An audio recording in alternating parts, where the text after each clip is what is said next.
Why'd you take it down?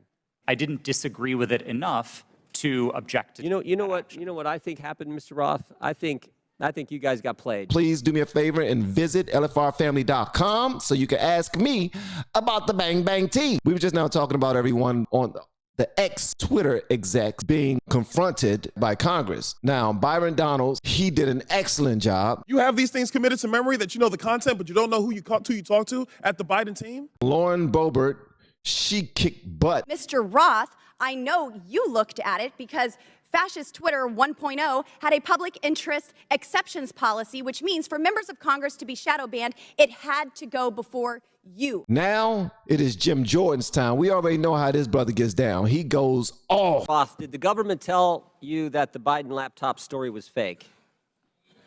No, sir, they did not. Did they tell you it was hacked? No, sir, they did not. On October 14, 2020, Twitter blocks the New York Post story on the Hunter Biden, the New York Post story on Hunter Biden, and suspends their account. They did say that it was fake. They did say that it was hacked and it was faked and that it wasn't posted by the proper source. Come on now. I heard that, and I don't even pay attention to a whole bunch of daggone politics. Story on the Hunter Biden, the New York Post story on Hunter Biden, and suspends their account. The night before, FBI Special Agent Elvis Chan sends you an email. The email says this: heads up, I will be sending a teleporter link for you to download 10 documents. It's not spam. Please confirm receipt when you get it. 2 minutes later, 6:24 p.m., you respond back, received and downloaded, thanks. What were those 10 documents? Yeah, tell us what those 10 documents was. I bet he don't. I bet he don't say, well, it was a picture of Hunter Biden hitting somebody from the back while he was holding a gun and smoking some at the same time. The brother is a trifecta. He's an amphibian. Twitter didn't give me access to my laptop, but Special Agent Chan has said publicly, and the FBI has confirmed that those documents did not relate to Hunter Biden, and that's my recollection of them. What did they relate to? My interactions with Agent Chan and with the FBI almost entirely focused on what the FBI called malign foreign interference, things like Russian troll farms and Iranian involvement in the elections, not on any type of domestic Any of the activity. information on there classified? No, sir, I do not hold a security clearance, and so I would not have received any classified information. Who does hold a security clearance? I'll just go to the second email here. I'm just curious about this. What I propose is that 30 days out from the election, this is another email to you from Mr. Chan. 30 days, we get temporary clearances. You pick who they are. Who were the people at Twitter who had a security clearance? To be honest, sir, I'm not sure, and we never ultimately followed through on this plan to get temporary clearances. Did anyone at Twitter have a security clearance?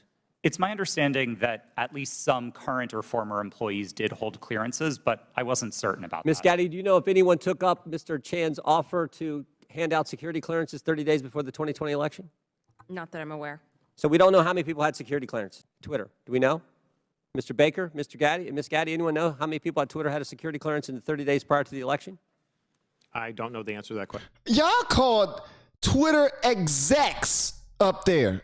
Those are Twitter execs. You mean to tell me that they can get away with just all I'm saying that they don't know, I don't know? They clearly knew. And if they didn't know, come on now. Do you honestly believe that? Please let me know in the comments if you believe that they did not know. Do you believe? Maybe you do believe. Questions, Ms. sir? Gaddy? I do not know. Mr. Roth, you don't know? No, sir. Yes, How about the we last don't one? all- Now, we all Roland, don't do you know. know? No. I mean, it seemed like the offer was to sort of just hand them out like candy. I just wondered who had them. No one knows? Okay. So the FBI didn't tell you that it was fake, didn't tell you that it was hacked. And Mr. Roth, did the story violate your policies? In my judgment at the time, no, it did not. Yeah, that's what you said. Said what I would propose, is you said, it isn't clearly a violation of our hack materials policy, nor is it clearly a violation of anything else. So I think what a lot of people are wondering is if it didn't violate your policies, and they didn't tell you it was fake, didn't tell you it was hacked. Why didn't you allow the stories to stay on Twitter? That's what we're talking about. If it wasn't against your policies, it wasn't a violation, it wasn't a clear violation, any of those things, then why in the hell were you burying those stories? Because everybody wanted to share them. but nobody could. The only way you could share them is through back channels in ways that if we do somebody sent me a whole bunch of pictures of Hunter Biden in hotels doing some crazy things, man, doing crazy things. Do you know what would have happened to my Twitter account had I posted those? I'm gonna tell you what would have happened. I would have been kicked off. I would have been banned off of Twitter, and anybody else that would have shared them would have also been banned. As a matter of fact, if I would have posted them on many platforms, I would have been banned because they said that it would have been roped under the same community guidelines violations as sharing underage porn or something like that. That's exactly what they're saying. So if they're saying right now that it wasn't a clear violation, then just like any other video or any other post that's on Twitter right now, people should have been able to post it. Anybody should have been able, people should have been able to post it, talk about it at great length, share videos, react to it, review it, and all those things. It should have been presented to the public so that they would have been able to make a decision when it came time to go to that booth and vote for who was going to lead the country for the next 4 years. Why'd you take it down? The company made a decision that found that it did violate the policy. What? Come on, bro. Come on, y'all hear what he just now said? The company made a decision that it did violate the policy. What? What policy? Okay, let me shut up. It wasn't my personal judgment at the time that it did, but the decision was communicated to me by my direct supervisor, and ultimately, I didn't disagree with it enough to object to You know what I think happened, Mr. Roth? I think you guys got played. I think you guys wanted to take it deep down. We saw what the chairman put up where you said, you know, everyone in the White House is a fascist.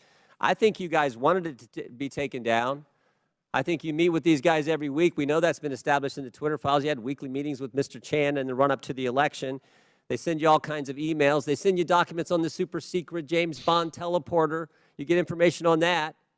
I think you guys wanted to take it down. I think you guys got played by the FBI. I think, but they have, see, and that's the thing too. They literally had a group of individuals who was not active FBI, allegedly not active FBI. They were FBI agents before they started working there at Twitter. But they had groups. It was like 19 of them from the Bobert questioning. I believe it was 19 of them that was in the group. And they were making decisions behind the scenes while they were there. Let me tell you something, man. I don't believe nothing these ex-execs are talking about, bruh. Because every single time he's backed into a corner, he blames it on his supervisor or the company that he no longer works for. But while he was there, he said, well, I wanted to be posted, but I don't think I made enough noise. I don't think I said enough. Nah, you didn't want to post it. Or let's say he is a victim. Or he did want to post it and somebody sent him a text of a picture of one of his kids at the playground playing, saying, man, you sure do have a nice family. I hate to see something happen to one of them. You know, all for one of them Soprano type of moves or something. Y'all used to watch Sopranos. Y'all know how it go. But I don't even think that happened. I think they were all in cahoots. All of them friends. All of them doing something for each other because they know that they've been told that this election is important. The guy that we kicked off of this platform cannot win. And then they hit him with the Malcolm X line, by any means necessary. By any means necessary. This whole thing is completely jumbled up, man. What's up, Lou Valentino? Lou Valentino in the building, man. What's up, guy? And that's the scary part because we had 50, I mean, this to me is the real takeaway. 51 former intelligence officials 5 days after you guys take down the Hunter Biden story and block the New York Post account. 5 days later, 51 former intel officials send a letter and they say, the Hunter Biden story has all the classic earmarks of a Russian information operation. So not only did they take down the story that New York Post posted, I mean, these are journalists that actually lean left and they was trying to just be, okay, we got some new news. We're going to put this out there. They was trying to be fair. They was like, nope, we're going to take this down. And just in case you're trying to be slick and post it another way, we're going to go ahead and block you as well. Remove you from the platform. Have a nice day. Come on, bruh. This is crooked as hell. I don't know, man. And they can't. This is crooked. It's extremely crooked. The information operation was run on you guys. and then by extension run on the American people. And that's the concern. And to Mr. Raskin's point that you guys aren't bound by the First Amendment because you're a private company, okay, maybe so, but your terms of service don't have to comply with the First Amendment. Would that be right, Mr. Roth? They don't have to. You've said that as much in your testimony.